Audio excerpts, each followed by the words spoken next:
How do we come to believe in the Trinity when the Bible does not even mention the word Trinity? It does not mention three persons of one substance or three persons in the Godhead. The Bible does not mention any of this. So how do we get the Trinity doctrine to be the number one doctrine of Christianity?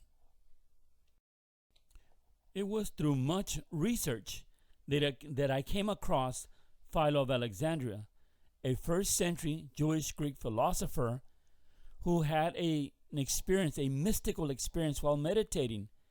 And in this meditation, he heard a voice that told him that God was never alone, that with God there was two primary and supreme powers. When you study the writings of the Ante-Nicene Fathers, there is a definite connection with Philo of Alexandria.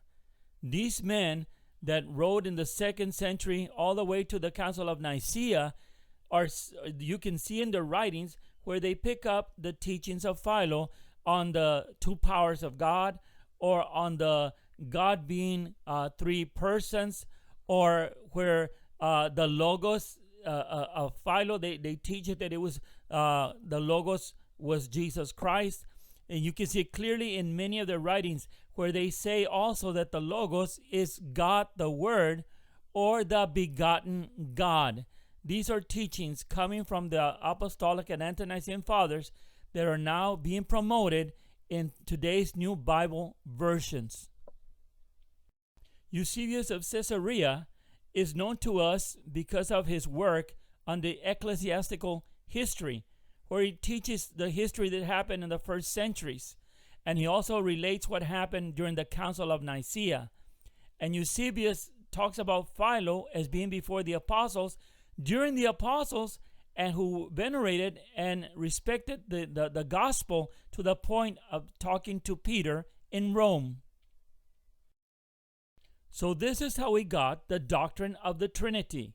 We did not get it from the Bible, but we got it from men who believed in Greek philosophy and were enamored with the teachings of Philo of Alexandria and copied everything that he taught on the Trinity. This is the timeline of Trinity development. First, we have Philo of Alexandria in the 1st century, who gave us the idea of a Trinity and used Scripture to try to prove it.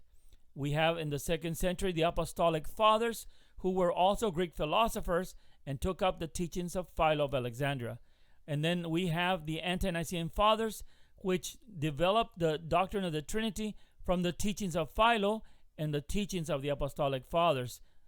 Then we have in the 4th century, we have the Council of Nicaea, and how the Trinitarians won out against all other opponents, and Constantine branded them to be the religion of the state. And finally, we have the Protestant Reformation, where the Protestants broke away from Rome, but they did not break away from the Trinity doctrine. These are the first men who formed the Logos Christology using Philo's concept of the Logos. It was Ignatius of Antioch, Cassian, Athenagoras, Justin Martyr, and Theophilus of Antioch, the first one to coin the word Trinity in 180 AD. Now we come to some of the scholars who teach Philo's influence on Christian theology and philosophy. I've already mentioned Eusebius, who was at the Council of Nicaea in 325. Eusebius is important because he wrote the book Ecclesiastical History, and there he talks about Philo and Philo's influence over all the Catholics of his time, including the Catholics of Alexandria.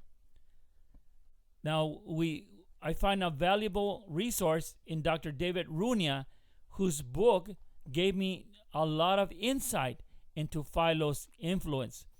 Dr. David Runia writes that Philo was considered a Christian by these philosophical men and was also promoted to a bishop when all of this was a lie.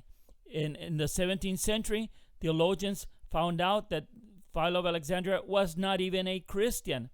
And so from that point on, the Catholics got rid of Philo of Alexandria, and he was demoted to the point that nobody knew about Philo of Alexandria and the Trinity.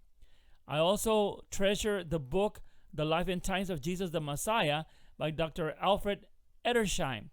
He writes in his book that the Logos of Philo is not the Memra of the Targum. He says that the Logos of Philo fits perfectly with a Metatron of the Kabbalah. I also mentioned Dr. John Hamer, which I used his video to show how he was teaching that Philo influenced a lot of the Apostolic Fathers, Ante-Nicene Fathers, and he even mentions Origen as taking on Philo's teachings at heart. Important. Now, I talk about Dr. Robert Leadham, whose book, The Trinity, is a powerhouse because he's one of the first to mention, as a Trinitarian, that it was the Apostolic Fathers that started the Logos Christology from Philo. He actually mentions that and quotes the men who followed after Philo. Now, this is important because these men took Philo's Logos and they applied it to John 1:1, and they started saying that the Word was a pre-existent Son. This is where this false teaching comes from. I mentioned Dr. Nick Needham, who was interviewed by Dr. James White. And Dr. Needham, a professor of history, says that the Trinity that we have today rests on the shoulders of the Apostolic and Ante-Nicene Fathers, to whom we owe this labor. It was the Apostolic and Ante-Nicene Fathers who gave us and who developed the Trinity Doctrine. And lastly, I talk about Dr. William Lane Craig and Dr. Ladia Ramelli, both who have YouTube's videos and who talk about the Logos Christology. Dr. William Lane Craig mentions Ignatius, Tatian, Justin Martyr, Athenagoras, Theophilus as being responsible for taking the Logos of Philo and putting it into the church, teaching that the Logos was Christ. And Dr. Ramelli, in her video, talks about the tremendous influence that Philo had on all of patristic theology. She mentions Clement, Origen, Eusebius, Gregory of Nyssa, Jerome, Ambrose, and Augustine, to name a few, who were moved by the teachings of Philo. She says that Origen not only took the teachings of Philo, but copied even the allegorical interpretation that Philo gave the scriptures. My book, Philo's Trinity, is the first book that truly exposes the origin of the Trinity doctrine.